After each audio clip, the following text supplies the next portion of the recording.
Hey, ladies and gentlemen, welcome back to the channel. As always, it is Nick here, back with your daily crypto news and analysis. And today we're going to be talking about Algorand, aka Algo. So let's just dive in and let's talk about a few things. So, first and foremost, we have been talking about Algo for a little bit of time. I just recently made a video on where I personally am trying to buy Algo, just for anybody who missed that video. I'm basically looking at this 2020 timeframe area from like the fall. More so this November price down here at about like 23 cents. That's where I'm really kind of seeing if we can get down to. I think that is a very crucial area for us to really kind of see if that does, get targeted, because again, that's a very great buy opportunity. We just recently seen 29 cents being tested. I think that's a great average in area as well. And if we could test these March lows, that would be insane. But I don't think that we will see those March of 2020 lows being tested. But honestly, on the 1 year tab, you could definitely see how crazy of an opportunity Algo is. I mean, like, I understand that this thing has a $2 billion market cap, but that is absolutely nothing in response to where this thing could actually go. I mean, think about it like this, right?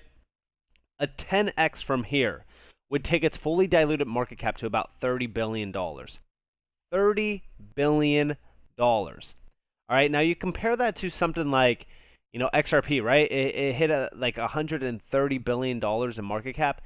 Like, just think about the upside on Algo. Like, it's truly something remarkable. And like I said, yeah, we did hit an all-time high about like almost $2.40.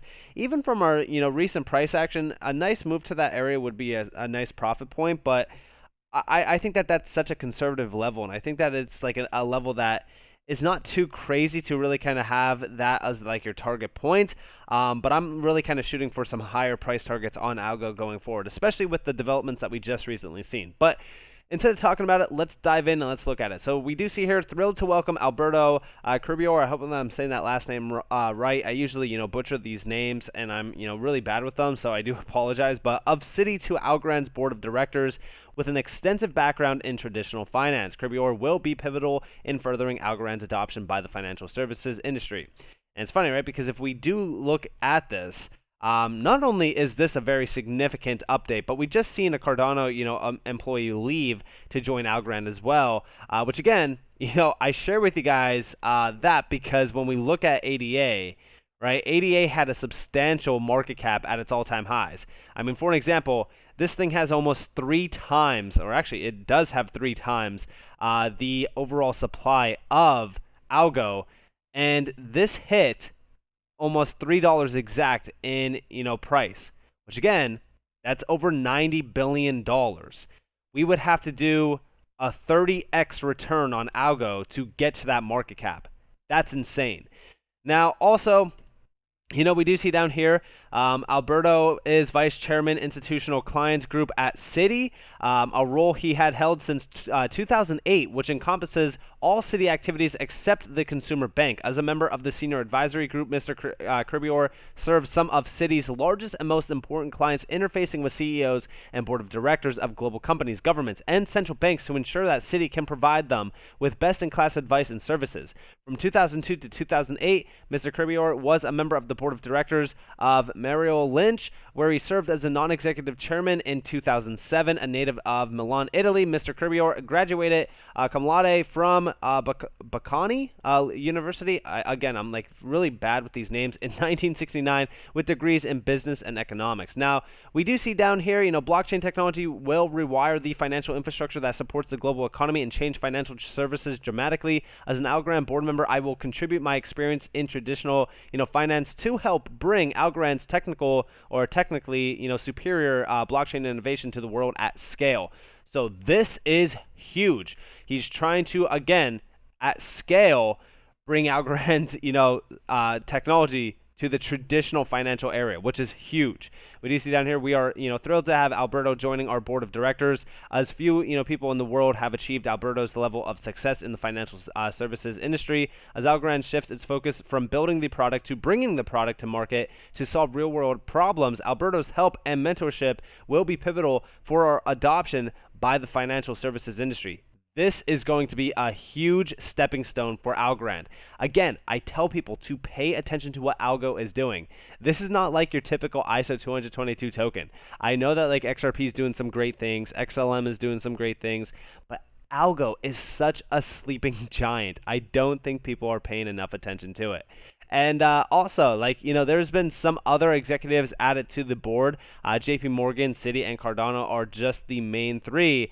And I really am excited to see the future of Algo continue to grow, especially if we are adding, members like this to, the employee list or the board of directors list, if you will. So this is awesome to see. Let me know what you guys think about that down in the description below, though. I'd love to hear your thoughts on that.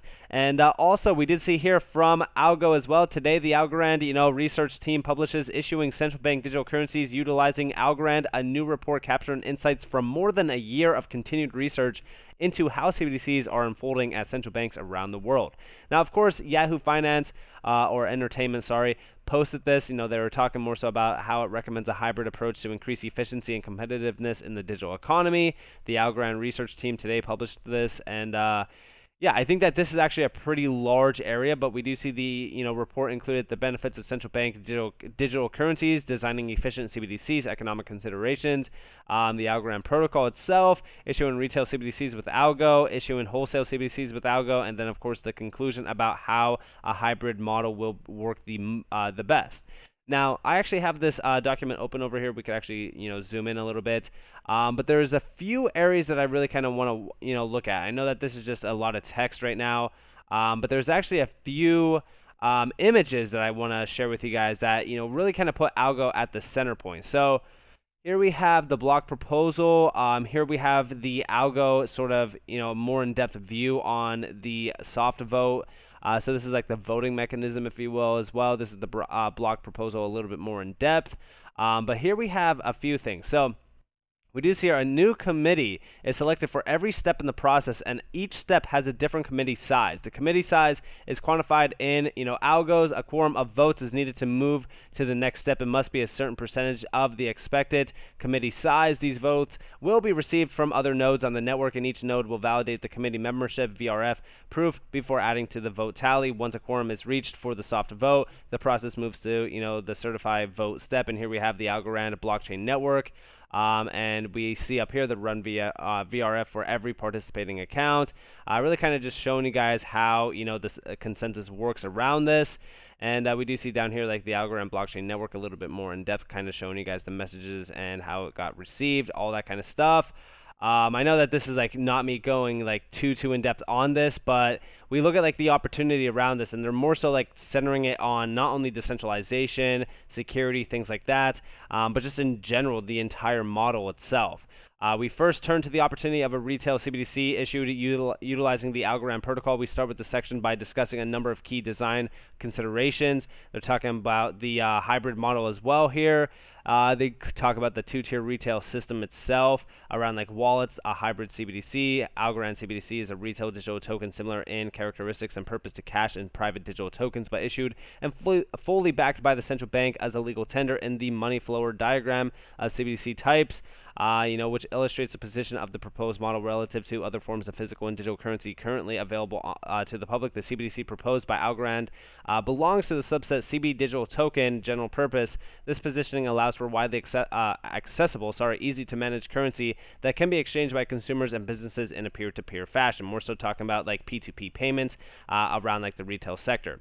But again, this goes more and more in depth, really kind of just confirming the fact that like, a hybrid system is the best.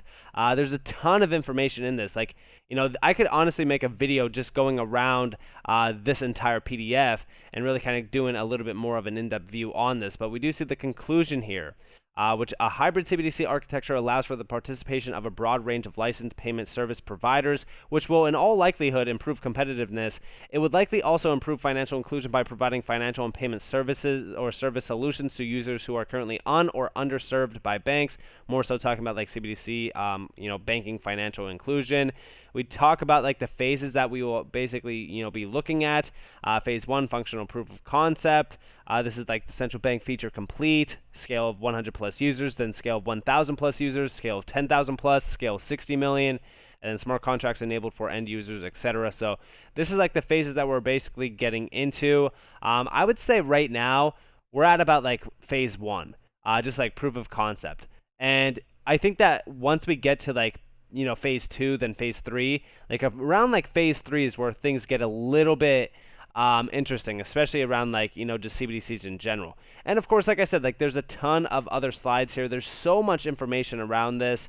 I really do think that if you guys can jump into this, definitely read more about this. Again, I wish that I could go more and more in depth on this, just because like it's something special when you actually look at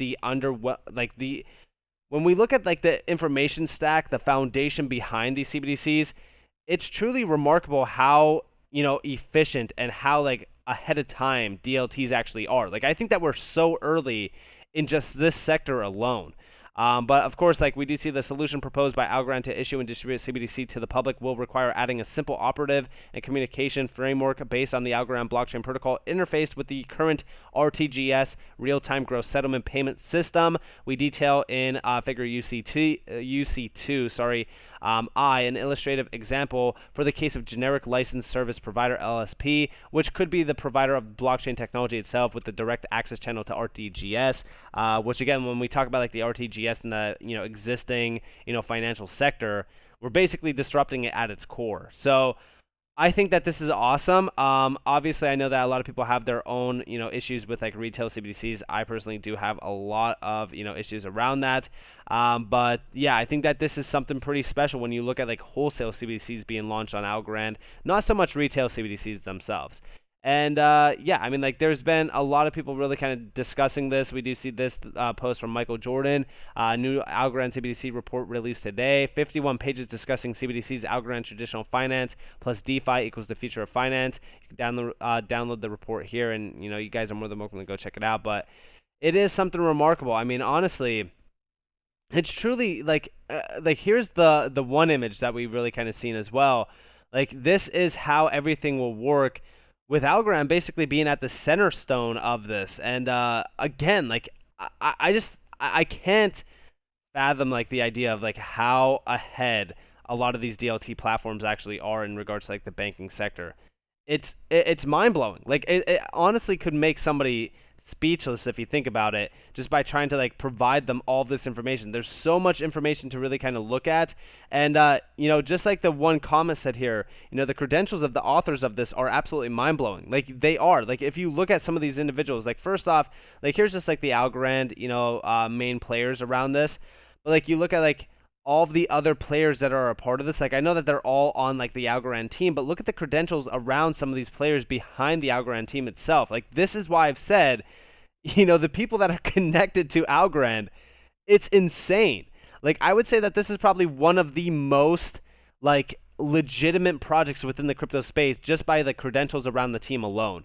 Like you look at all of these players, and not only do they have like massive degrees within the areas that they're focused on, but their credentials from like the universities that they went to is insane. Like this is a Princeton, university PhD holder. We do see down here like MIT, Oxford, Princeton, and Columbia University. Like it's insane. Like when you look at some of these backgrounds, this is why I've also said like even Silvio Micali himself, like that's why I said like pay attention to the docs teams. Like the docs teams, looking at their backgrounds, looking at their resumes, it's insane. That's why like even Alberto, right, like becoming a part of the team solidifies my position in Algorand, because again, like you can see the breakdown role that he will play, and also like where he comes from. It's special. It's truly something special. This is why I say like anybody that is overlooking Algo right now, going forward when regulations come into play, they're going to regret it fully. So with that being said, I hope that you guys enjoyed this video. If you guys did, definitely leave a like, subscribe to notifications on if you guys have more free content. You guys are more than welcome to follow me on Twitter and join the free Discord down in the description below. As always, up to you all have a beautiful day or beautiful night wherever you guys are on this beautiful world. It's been Nick. Peace out, guys.